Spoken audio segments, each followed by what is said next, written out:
Rejoice, everybody! There's Stranger Things news!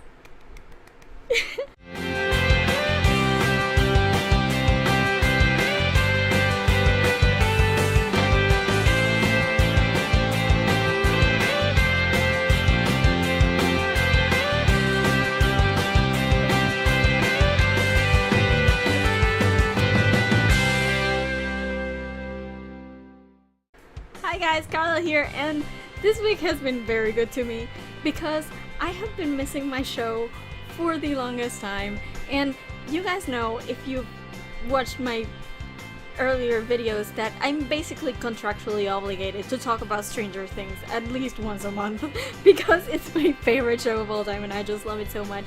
And we're getting closer to the start of production for season 3. It's supposed to start somewhere in the spring.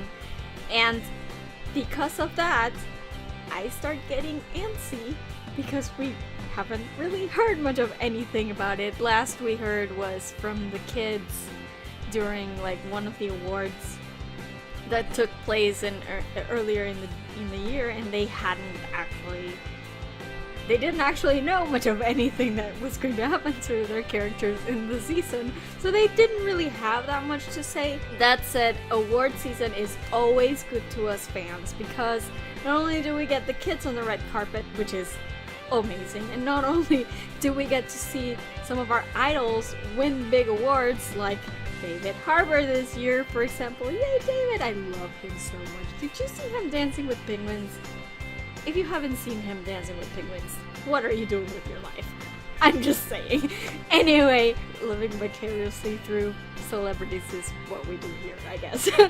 Apart from that and everything we get from award season, there's also the lesser known, or I guess lesser followed, awards, because they're awards for crew in general. You get stuff like the PGAs, the Producers Guild, the DGAs, which are the Directors Guild, the WGA, which is the Writers Guild, stuff like that no real celebrities get nominated for because they're usually not writers or directors or producers. But the Duffer Brothers and Shawn Levy are regulars in that area of the awards circle. So, since the show started, so of course we're gonna hear more from them, which is great for us as fans because they are the ones who know what's actually happening right now. They are the writers. They're writing the season, they're producing the season, they're getting everything set up in pre-prod for the start of production. So yeah, that's a good thing. And without fail, of course, we have gotten some little tidbits from the showrunners and executive producer Shawn Levy. They're always nice to us. I love them. I love Shawn Levy especially, but I love all of them. There was a rumor going around last week or something, there was a rumor going around that maybe the Duffers were planning on leaving the show after season 3. Dear God, I almost died. I'm just saying, don't get me wrong, I usually don't mind when showrunners leave shows halfway through their run because I think sometimes it's a good thing to bring in some new blood to make things fresher. Sometimes shows get stuck in a rut after a few seasons and it's good to have some change. That said, Stranger Things is basically the Duffer Brothers' brainchild, okay? And that's the thing, they're not at a point where it's stale. They did something that very few shows are able to do, and that is they made a season 2 that was almost as good as season 1, if not as good. So it's not like they're in a rut. Why would they want to leave? And it was starting to freak me out a little bit when I saw that on Twitter. I was like, no, oh my god. And I feel like the Duffers are the ones, because they're basically my age. Like, don't listen to them when they say that they know stuff about the 80s. They weren't really around for that much of the 80s. Like, they're my age. Keep that in mind. But they do have that sort of magic touch where they make the series itself feel like a movie out of the 80s. That sense of wonder and just this amazing feeling of, wow, something incredible is happening to these kids, and it's mind-blowing. that you get from movies of the 80s like The Goonies or E.T. or Stand By Me or stuff like that, I feel like they are the ones who inject the show with that. So I don't want to see them go. Thankfully, Netflix is unlike big studios in the sense that they don't tend to leave people hanging all that often. So as soon as they saw that that was a thing that was starting to circulate around the internet, they were like, "Wait, hold your horses! They're not going anywhere. It's fine. Don't freak out, internet. The Duffers are here to stay." So I am very relieved. I'm super, super glad to see that. But what I'm going to be talking about today is just those little tidbits that we have gotten from the Duffers, from Shawn Levy, about the new upcoming season, as well as some brand new casting information, which, yay, casting, that's good. I like that. It means that stuff is happening, things are rolling, and season 3 is coming, not this year, but at least sometime in the near future, I guess. So that's good. I'm gonna start by just pointing out that it has been revealed that production for season 3 is going to start somewhere mid-April. Now, I don't know how this affects all the other actors. I know because I have a Finn Wolfhard website that he's filming like a bunch of stuff before, and like he has 2 movies. One that is currently in production, The Turning, and he's got another one coming, but I don't think his role in that one is going to be like super huge, so he might be able to get it all done before April. I don't think that's gonna be a problem. And he also has the It Chapter 2, which is supposed to start filming in June, but again, if that one's going to be mostly flashbacks, I think the production of Stranger Things can probably work around it, and I'm not really too worried about that. I don't know what everybody else is doing.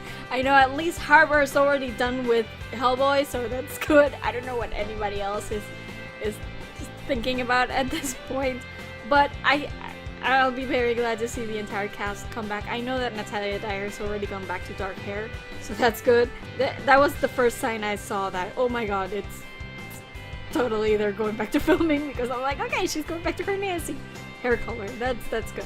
I'm still worried about the whole Charlie Heaton drug bust thing. Like, God, I just need somebody to give me a sign that they're going to let him back into the United States, please, because these things are freaking complicated, and it would suck if for any reason he's not able to be there. Like, please, God, please. But apart from that, I think everybody's like ready to go already, so I'm really excited about that. So mid-April for filming, more or less. I guess they're going with spring this time around, which makes me curious too, because in the past, because these seasons, both season 1 and season 2, have taken place in the fall, they've been filming in the fall. I know that season 2 started filming in October and went on until like early May, so they only had like a little bit of spring in there. So I'm wondering if they start filming in the spring and into summer now, what does that tell us about the timing of season 3? Is it going to be in the fall? If so, oh my god, I feel so bad for them that they have to film in like jackets and shit while it's like the middle of summer in Atlanta. It's like, that's going to be a pain. But it does make me think, like, what if the time skip is like longer this time? What if it doesn't go until fall, but maybe until like spring the next year?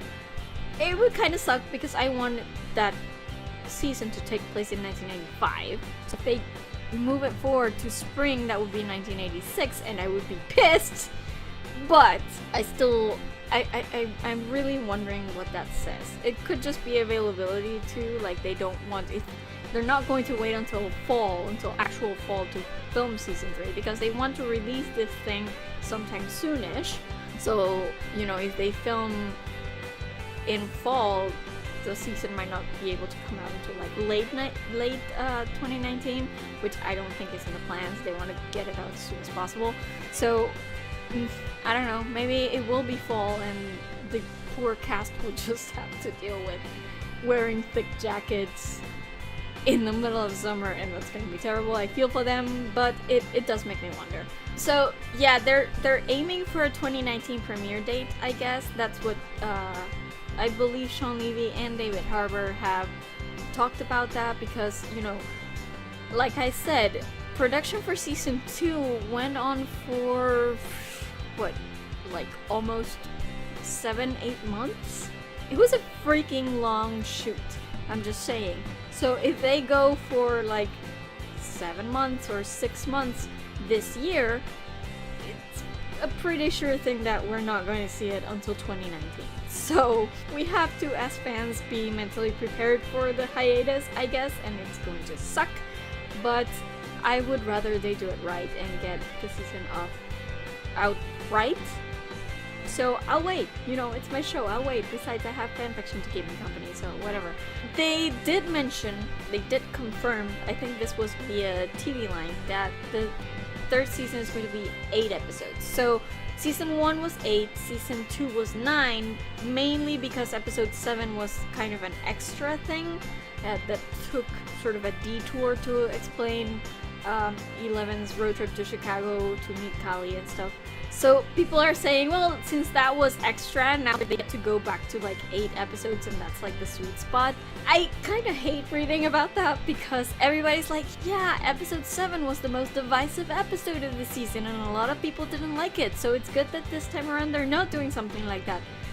I liked episode 7. It's not my favorite, but I liked it. I thought it was necessary. I thought it was a journey that Eleven had to take. I thought the introduction of Kali was great. I am looking to seeing more of her in the future in the show. So I don't understand that logic that is like, oh, because people didn't like that episode, they're not going to do it again.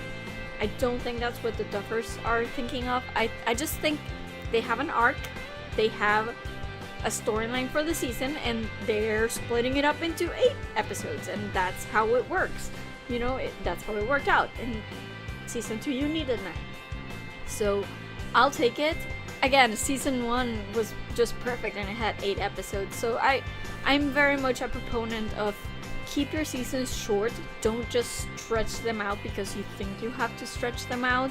I think this whole thing where TV shows have 23, 24 episode seasons is just kind of passé by now. Like, let's go down to shorter seasons. It works.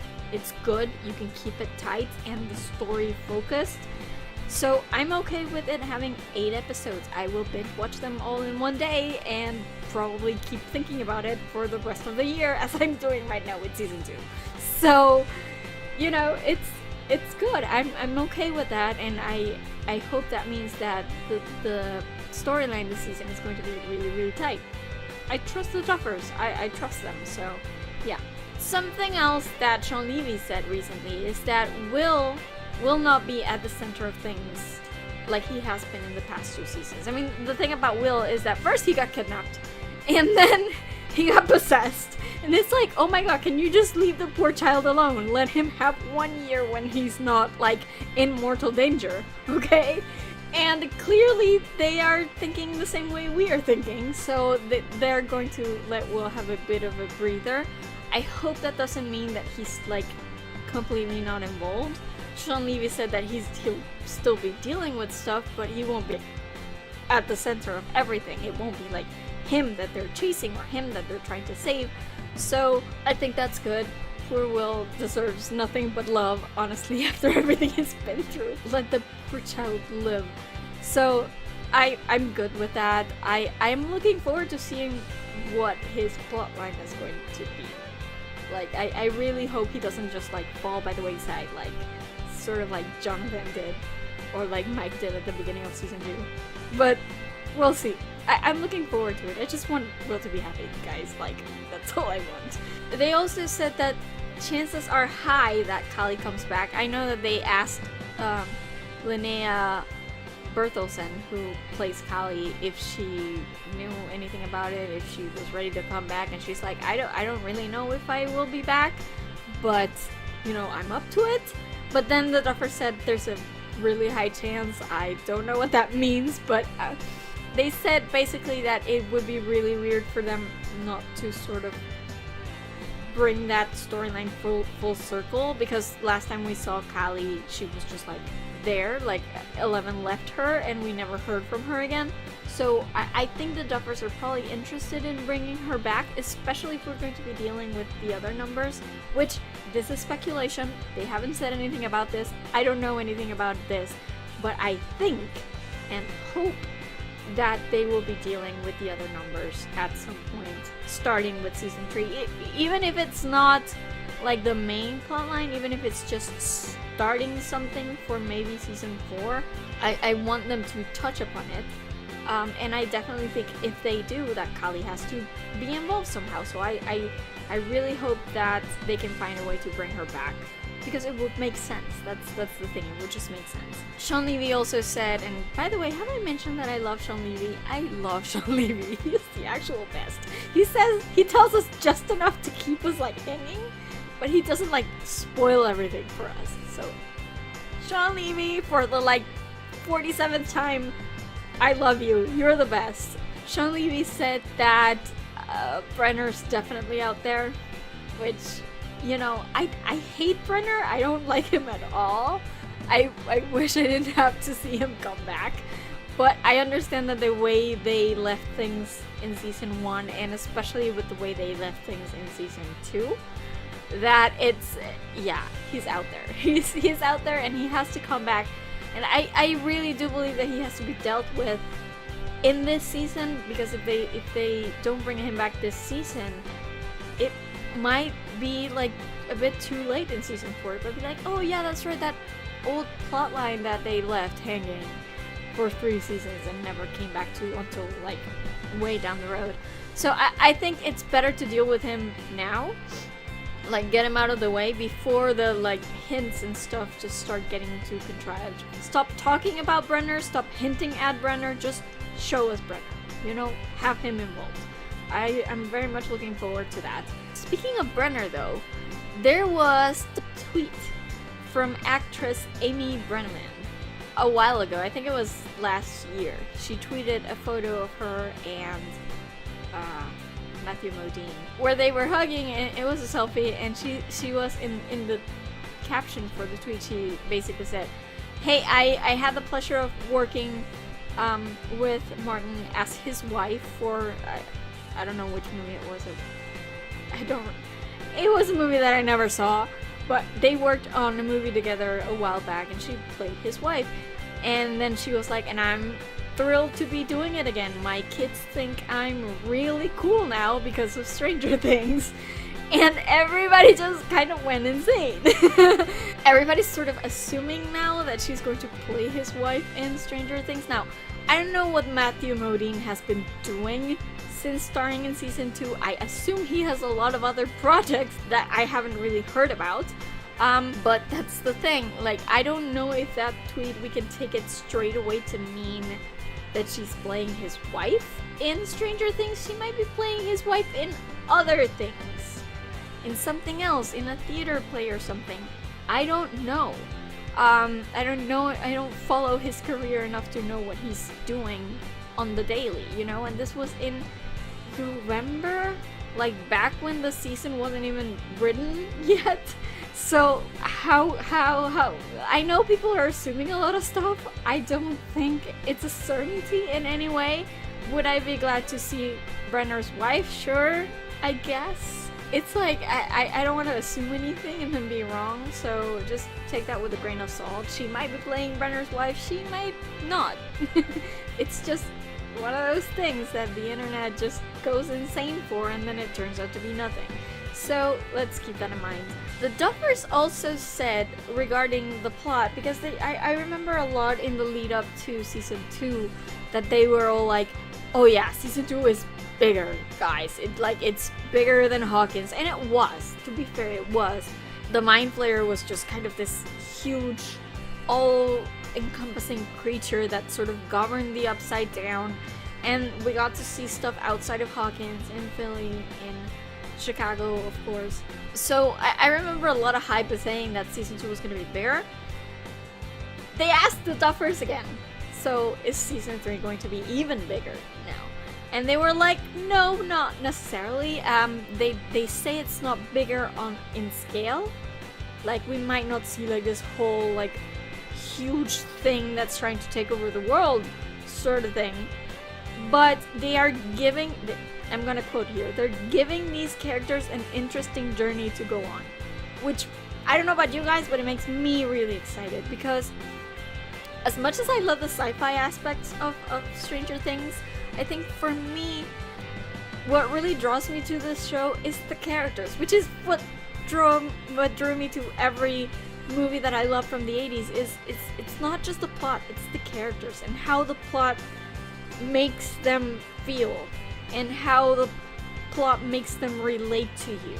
So if the Duffers are telling me that they're giving characters interesting journeys to go on, I'm all in. Like, that's what I want them to do. I want them to focus on the characters, and that's why some of my favorite scenes in Stranger Things 2 were not like the big flashy special effects scenes, which were cool, but they were not my favorite. My favorite scenes were, you know, the moment Mike and Eleven meet again after a year of separation, the moment when Eleven and Hopper were arguing, that fight, the argument between Hopper and Mike, and just the scenes with Dustin and Steve. Those are the moments that I look forward to, and I'm really glad that the Duffers are going back down to characters. I don't necessarily care that the season feels smaller or whatever, as long as it makes sense, as long as it makes me entertained, and as long as it makes me feel for these characters, I'm good. So I'm really looking forward to that. Also, Joe Keery was asked what he thinks they should do with Steve in season 3, and he said he wants to like interact with David Harbour more. Like, he wants it to be some sort of like buddy cop movie feel or something like that, which I think is really cool. I know that the fandom sort of took this and ran with it. It didn't hit me like straight after watching season 2, like, oh, Steve should join the police force or something, but a lot of people took that comment and ran with it, and now you can see like a bajillion fanfics where Steve is a police deputy basically working for Hopper, which I think would be cool. I mean, I will take anything as long as it means that we don't lose Steve, because he's graduating, you know, already, so I don't want him to just disappear. So if he becomes a deputy, that's great, I'll take it. But I like this idea of giving Steve and Hopper more scenes together. I think that's I think it would probably be hilarious. And I don't know, I know that Harbour and Joe Keery love each other so much, and I would totally be up for them interacting in that way. So yeah, sure, body cop. I don't really care whether he's a deputy or not, like, as long as he's around. I don't care what Steve is doing. But yeah, it would be really fun to see him in that position, you know, especially since he wasn't like the most responsible kid. It will be interesting to see him, and especially to see him interact with Hopper and the kids. Speaking of interaction with the kids, Joe Keery also said that he looks forward to having more scenes between Steve and Dustin, and Shawn Levy said as well that he wants to see more of Steve and Dustin in like a brotherly manner. He wants it to seem like they're brothers, because again, Dustin doesn't have a dad. Like, we don't know if his dad is dead or just left or what, but he doesn't have a dad. He's just there with his mom. He doesn't have siblings, so it'll be nice to see Steve as a sort of older brother figure, I guess. It's interesting. We saw a little bit of that in the epilogue of season 2, and just in season 2 in general, but Shawn Levy says that now he wants it to be like a more serious thing. It's not some popular kid and some nerdy kid advice. It's like they're actually close as brothers. So I look forward to seeing that. It's really cute. It's really sweet, and I think it's a great way to have Steve interacting not just with Dustin but also with the rest of the kids, because if Dustin is sort of his surrogate little brother, then there's all his, you know, bunch of friends that he has that Steve would also have to deal with, which we saw in season 2 from his babysitter tendencies.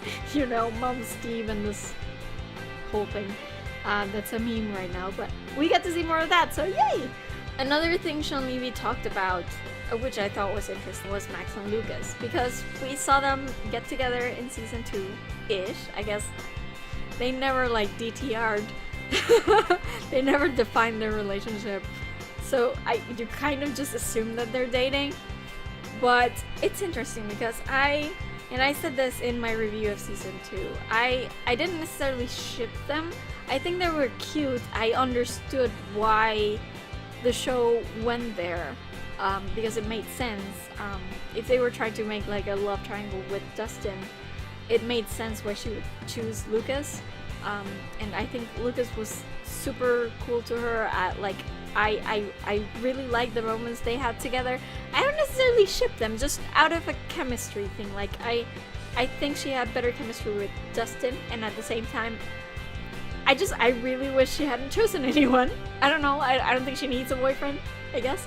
But they were still cute, so I have no problem with it on the show. I have no problem with it in fanfic either.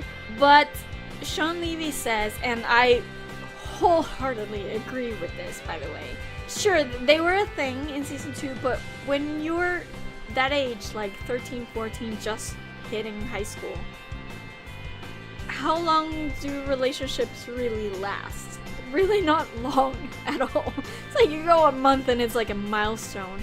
So it's probably not that serious, and I feel really strongly about that because I get itchy when kids that age start getting too serious. Like, not to, you know, say anything weird or anything, but we've been seeing lately that, for example, Millie Bobby Brown apparently has a boyfriend now, like this Sartorius kid. I had never heard of him until I saw that Instagram photo that she posted. So it's nothing against the kid. I legit don't know anything about him. I don't know who he is. I don't know where he came from. He's probably a really decent guy.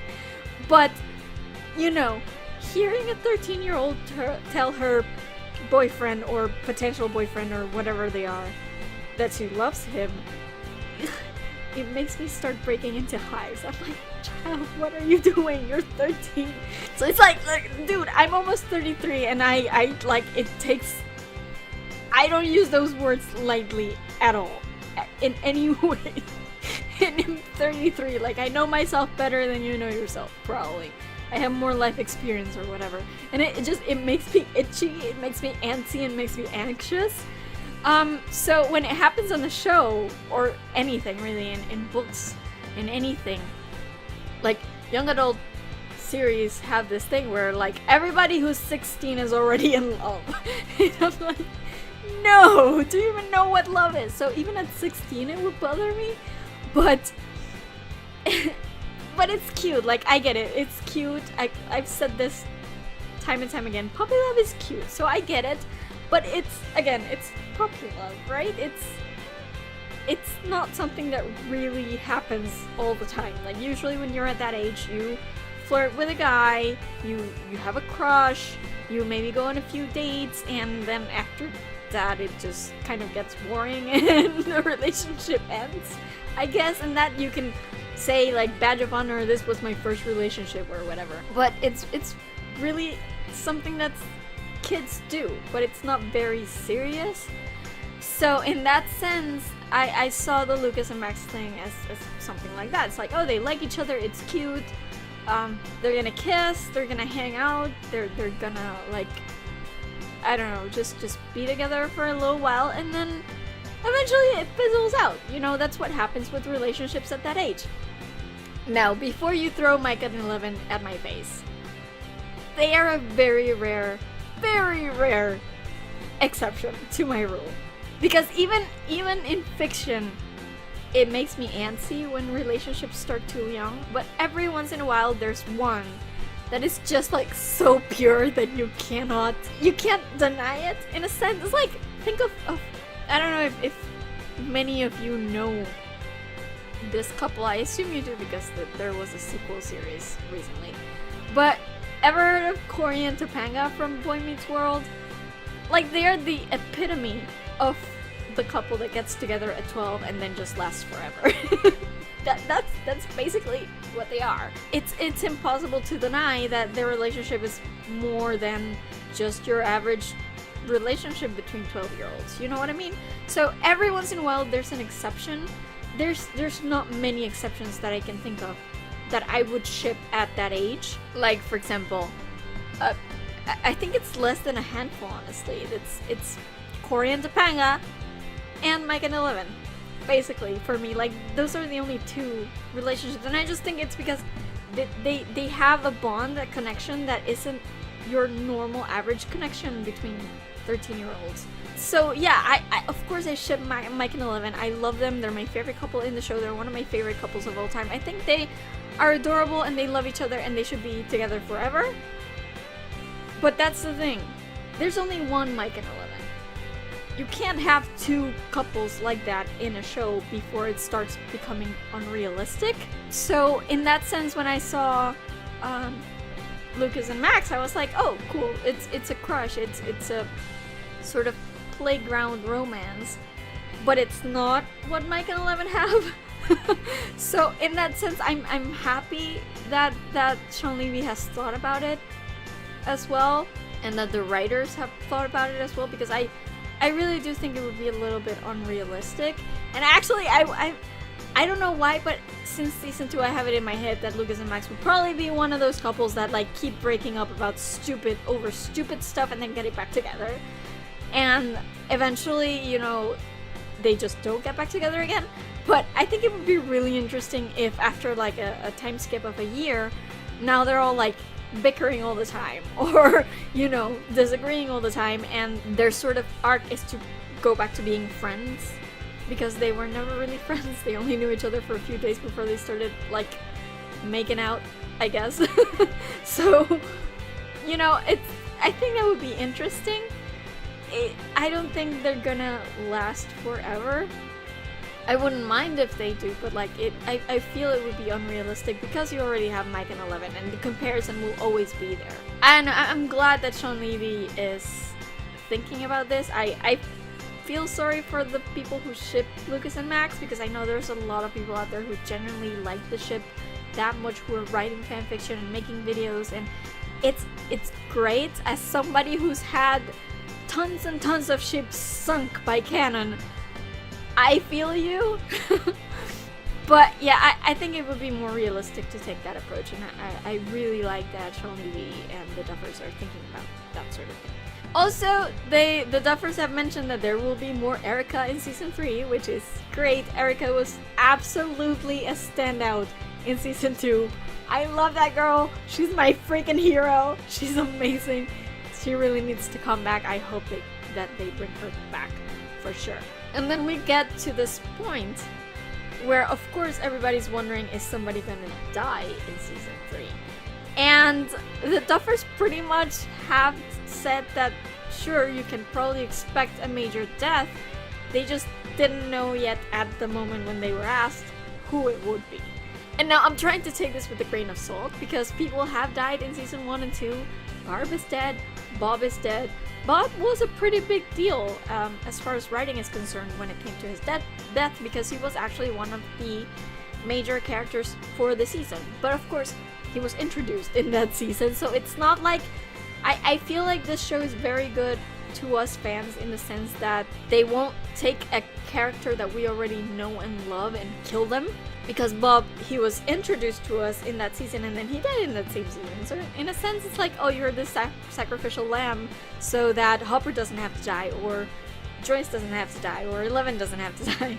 You know what I mean? Like, it's not one of the big ones. It hurts because we liked Bob, but he wasn't one of the main characters that we already had grown to love. So I feel like this show has been very good to us in that sense. And that makes me paranoid that they're going to kill off someone big. That they're going to kill off one of the main characters. So when I heard this, first I panicked, because that's just what you do. I freaking panicked, and I started thinking, I actually wrote a story sort of thinking about this even before I heard that they had said it. And I kept thinking, you know, if somebody has to die, like, out of the main cast, I would probably, like, I don't think they're going to kill, they can't kill Hopper. I don't think they're gonna kill Joyce. Like, that would be killing their two biggest stars. That's not a thing that's gonna happen. I don't think they're gonna kill any of the kids. Like, they could, but I don't think they will. I think that would take the show in a really, really dark direction that I don't think they're willing to go to, precisely because of that whole 80s wonder type movie kind of thing. So I don't think they're gonna kill any of the kids, though if they were going to kill any of the kids, I would be inclined to Will, just because I don't think he can survive a third time. But since Shawn Levy already said that they're gonna give Will a break, I'm gonna guess that they're not gonna kill Will either. So I'm honestly looking at the teens. I don't think they're gonna kill Nancy, because I don't think it's right at this point in time to be killing off female characters that are badass. I don't think they would do that. So I'm honestly looking at either Steve or Jonathan. If they have to kill one of the main cast. Those are my two choices, I guess. Not that I want either of them to die. I love them both. But honestly, I think out of the entire cast, the ones that can actually kick the bucket and actually have an impact would be the two of them. Especially Steve, if he actually does become a deputy. That would be interesting. But, you know, the more I think about it, the more I think, oh, they say they're gonna kill a character. They didn't say it was going to be a main character, necessarily. And even if they didn't Bob count as a main character as well? Like, not one of the central cast, because he was just introduced in season 2. But he was billed as a main character. His name was in the opening sequence and everything. So, like, anyone with their names in the opening sequence, I think the word they used was significant, so it's kind of vague. I don't know what that means. So I think it could be, say, Dr. Owens, for example. I thought he was gonna die in season 2 and he didn't, so why not kill him in season 3? I guess. Or it could be like Callie, for example. Like, why not? I think she's a key piece of the subplot about the numbers. So killing her would definitely affect 11, would definitely affect the mystery surrounding all the experiments at Hawkins' lab. So, you know, it could be that. It could be her. I don't know. I feel like the Duffers are trying to, like, make me paranoid about something that I really shouldn't be paranoid about, because I have a hard time believing that they're actually going to kill Steve or Jonathan or any of the kids, or I have a hard time. I don't think this is that kind of show. Obviously, I don't think everybody can live. It's not one of those everybody lives type of shows either. But, you know, getting hurt is a possibility. You know, somebody could get seriously hurt. I wouldn't put it past them. Or they could kill somebody that is a significant character, but not necessarily a main character, like they did with Bob.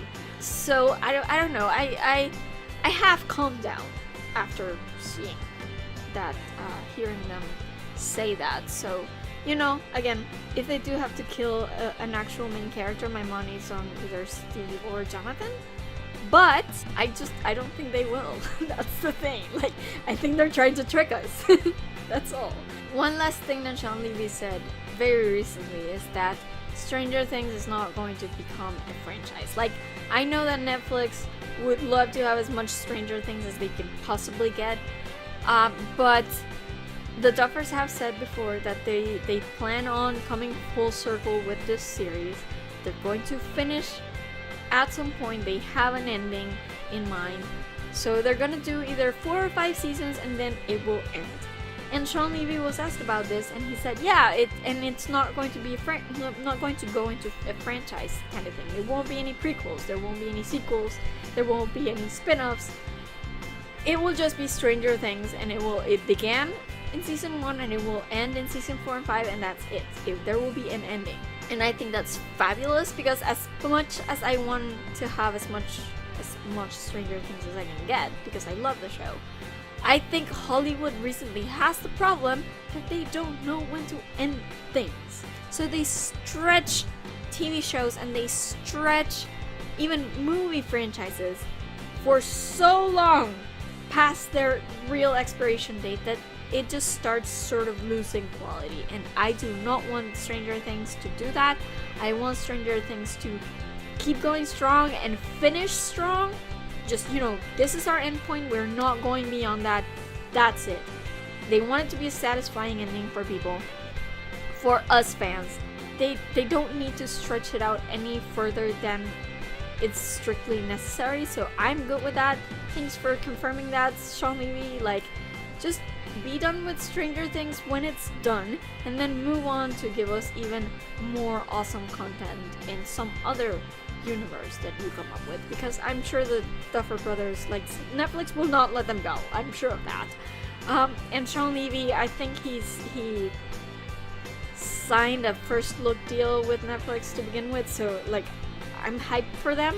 I think sure, when Stranger Things is done, they should just move on to other projects and keep doing what they do, because what they do is amazing. Now, let's talk about new characters, because casting has gone out for 3 new roles. We don't know yet who's been cast in these roles, of course. That I'm sure that announcement will come at some point in March, maybe, because they go into production in April, so probably March we'll start getting some casting announcements.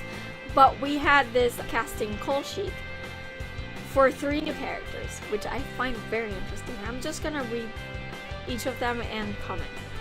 First is Mayor Larry Klein. Described as a classic 80s style slick politician, Klein is described as pathetic and driven only by his own interests.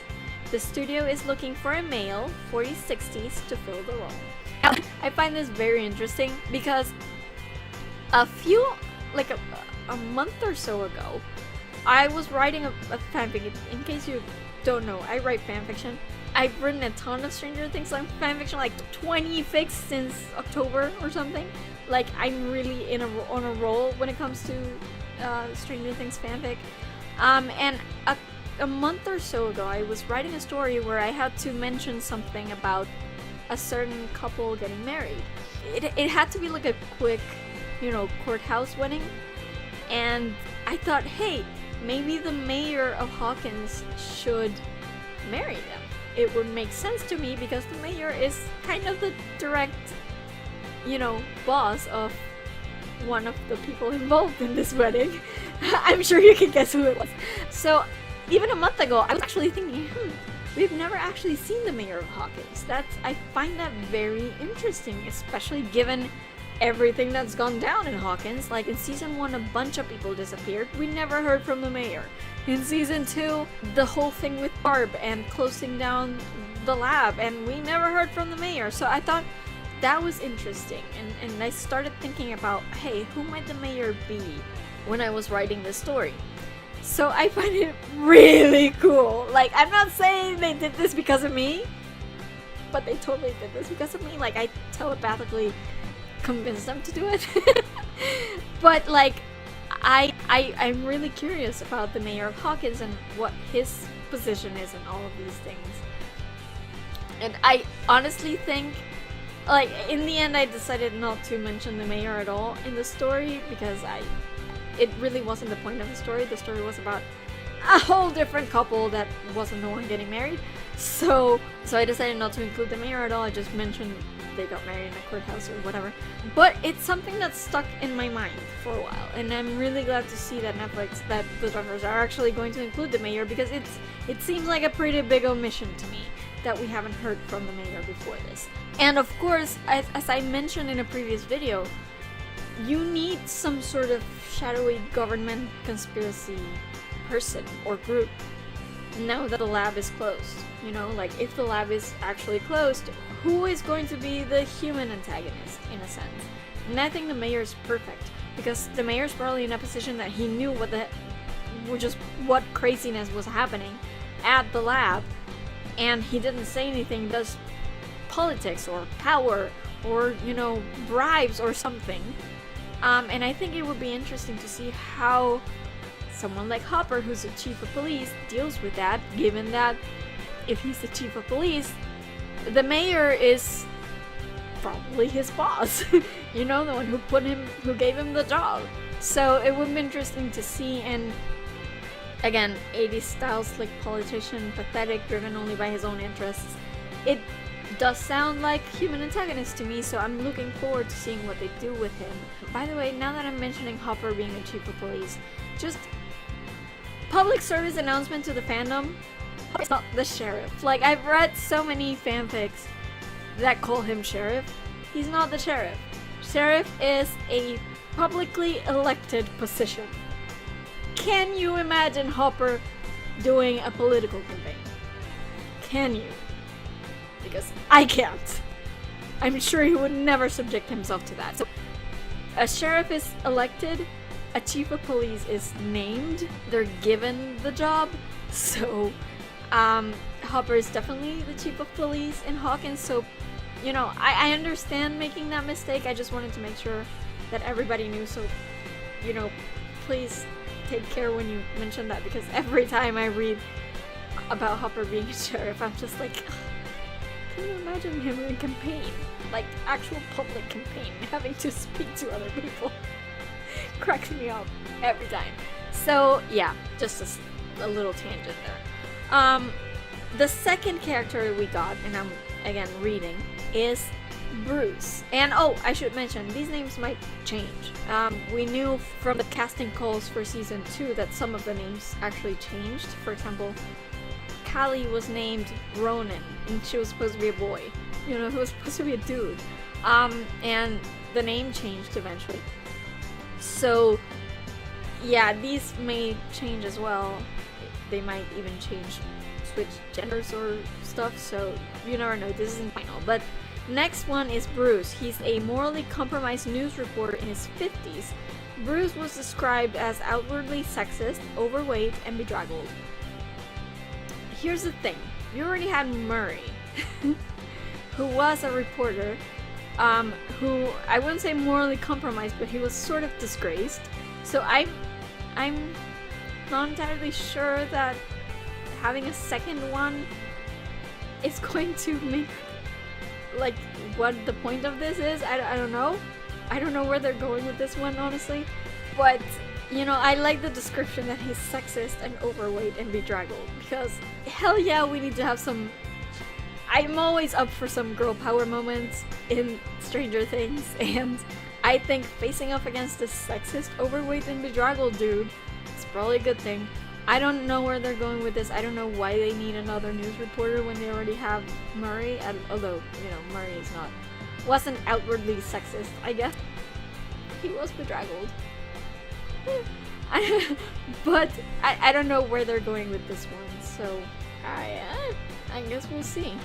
The last casting description that we got is for Patricia Brown. Patricia seems to be filling the role of the sweet neighborhood elder. The studio is looking for a woman in her 70s for the role, which will see her spending a lot of time tending to her garden and offering her advice to the neighborhood kids. I find this one really interesting because we haven't really seen a lot of elderly people in Stranger Things, so that would be cool. There's always that one elderly person in 80s movies and 80s series that's sort of like, these kids, like kids these days, and blah blah blah. And I assume this Patricia woman would probably be a little more sweet version of that, in a sense. The thing is, I don't trust these casting calls at all.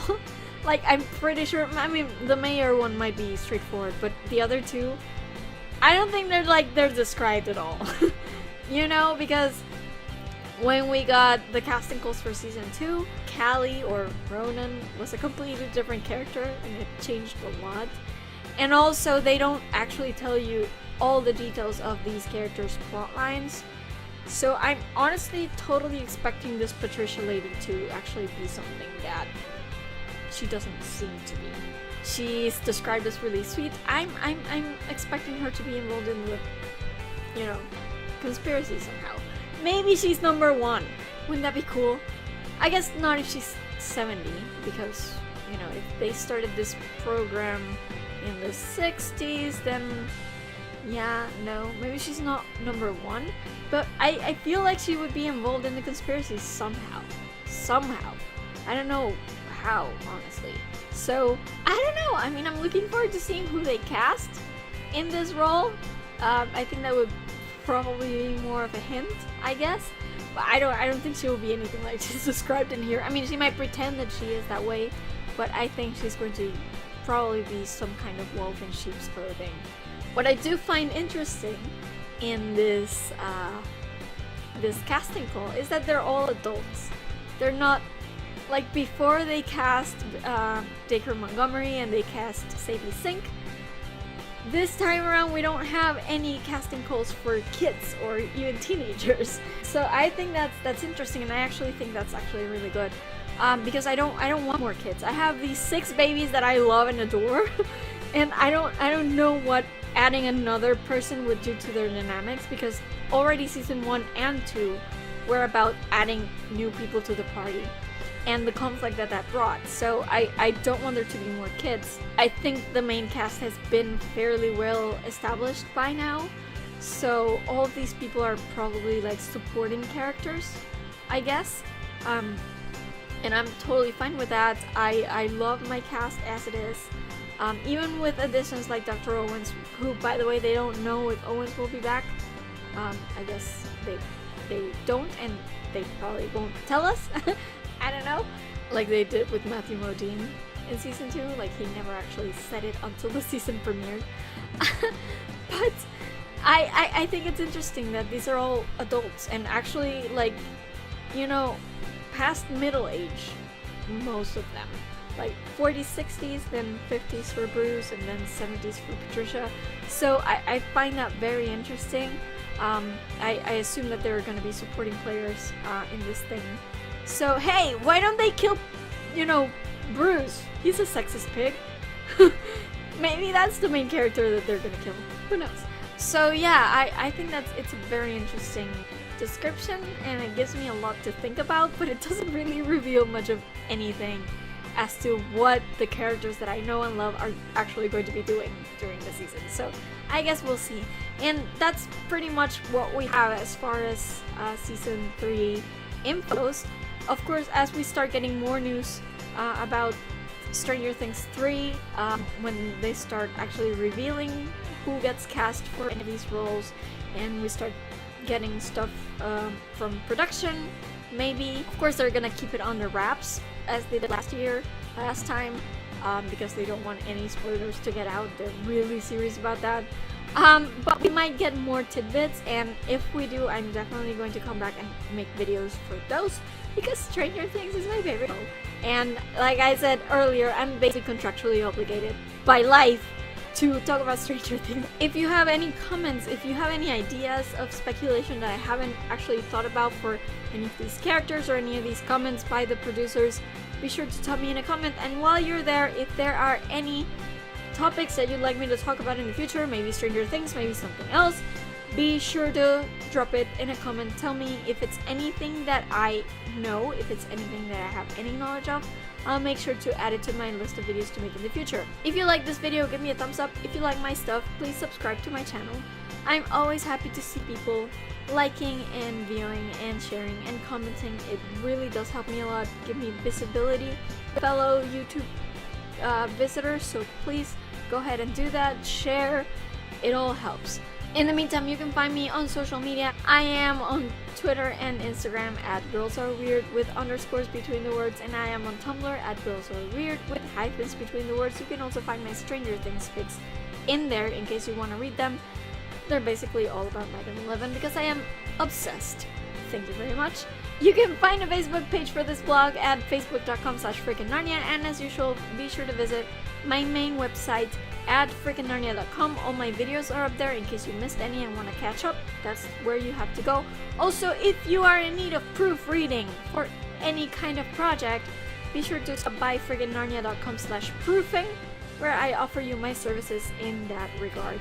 Also, remember that I have a Redbubble store where I make art based on my favorite quotes from my favorite fandoms, and then you can use that art to print on different kinds of merchandise such as t-shirts, coffee cups, computer covers, bags, all sorts of neat stuff. I have a ton of Stranger Things quotes in there, so be sure to check that out and maybe purchase something if you're in the mood. It really does help me a lot. And that's about it for me today. I will see you guys next time, next week, next Friday, with another video from all the way in freaking Narnia. Please let us get more Stranger Things news in the upcoming weeks. Thank you for that, universe. Bye. Rejoice, everybody. They are the ones who know who actually. Yeah, season 7. Like, let the poor child leave. Let the poor child leave. Or, like, stop talking about Stranger Things 3. I am at Girls Are Weird.